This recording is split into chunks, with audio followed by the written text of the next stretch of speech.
ఓం నమః శివాయ శ్రీమాత్రే నమః. ఈ షార్ట్ వీడియోలో గురువుగారు మేము ఇంటర్వ్యూకి వెళ్తున్నాము, రావడం లేదు. ఎగ్జామ్ రాయడానికి వెళ్తున్నాము, భయపడుతున్నాము. మేము వ్యాపారం గురించి మాట్లాడడానికి వెళ్తున్నాము, పని అవ్వడం లేదు. రియల్ ఎస్టేట్లో పనిచేస్తున్నాము, ఫ్లాట్స్ చూపిస్తున్నాము, కొంటామంటున్నారు, కొనడం లేదు. ఏం చేయాలో అర్థం కావడం లేదు. ఎవరికైనా సరే ఏదైనా పని మీద వెళ్తున్నప్పుడు ఆ పని పూర్తి కాకుండా ఇబ్బంది పడుతూ ఉన్నప్పుడు ఇది అతి పురాతనమైన ఒక చిన్న తాంత్రిక ఉపాయం చెప్తాను.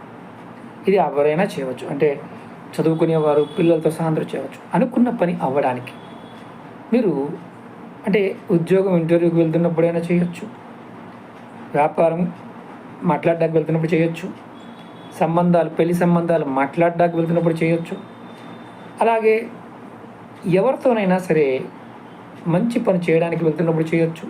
లేదంటే పోలీస్ కేసులు, కోర్టు దగ్గరికి వెళ్తున్నప్పుడు కూడా ఈ పరిహారం చేయొచ్చు. మీరు ఒక మంగళవారం నాడు 5 పెసర గింజలు తీసుకోండి. పెసరలు తీసుకొని మీ దగ్గర పెట్టుకోండి. మీరు దగ్గరలో ఎక్కడైనా సరే ఆంజనేయ స్వామి గుడి ఉంటే అక్కడికి వెళ్ళండి. స్వామివారి దగ్గర నుంచి కొంచెం సింధూరం తెచ్చుకోండి. ఆ సింధూరంలో ఈ 5 గింజల్ని చక్కగా రోల్ చేయండి. అంటే మొత్తం గింజలకి సింధూరం అంటే విధంగా చేయండి. తర్వాత ఒక చిన్న కాగితంలో మూటగా కట్టుకొని మీ దగ్గర పెట్టుకోండి. మీరు ఎప్పుడైతే పని మీద వెళ్తారో ఆ ప్రదేశానికి వెళ్ళినప్పుడు ఆ ప్రదేశం దగ్గరలో ఇంటర్వ్యూకి వెళ్ళారనుకోండి, ఆ ఆఫీస్ దగ్గరలో ఆ కాగితంలో ఉన్న ఈ 5 గింజల్ని అక్కడ పడేయండి. మీ పని పూర్తవుతుంది. నెగిటివ్ ఎనర్జీ వల్ల లేకపోతే మానసిక ఒత్తిడి వల్ల కొన్నిసార్లు పనులు కావు. కొంతమంది దిష్టి దోషము, నరఘోష, జనఘోష ప్రభావం కూడా ఉంటుంది. అలాంటి వాటి నుండి కూడా మీరు ఈ పరిహారం చేయడం వల్ల బయటపడతారు. ఇది ఎప్పుడైనా చేయవచ్చు.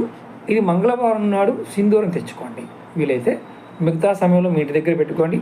ఇంటి దగ్గర ఈ 5 పెసర గింజలని వేసి చక్కగా మొత్తం అంటే విధంగా చేసి కాగితంలో కట్టుకొని తీసుకెళ్ళండి. ఆ సింధూరంలో 5 గింజలు ఎక్కడికి వెళ్ళినా ఇలా చేస్తూ ఉండండి. ఖచ్చితంగా ఫలితం ఉంటుంది. అలాగే మీరు ఎవరైనా చేసిన వారు ఉంటే కనుక ఖచ్చితంగా కామెంట్ చేయండి. ఓం నమః శివాయ శ్రీమాత్రే నమః.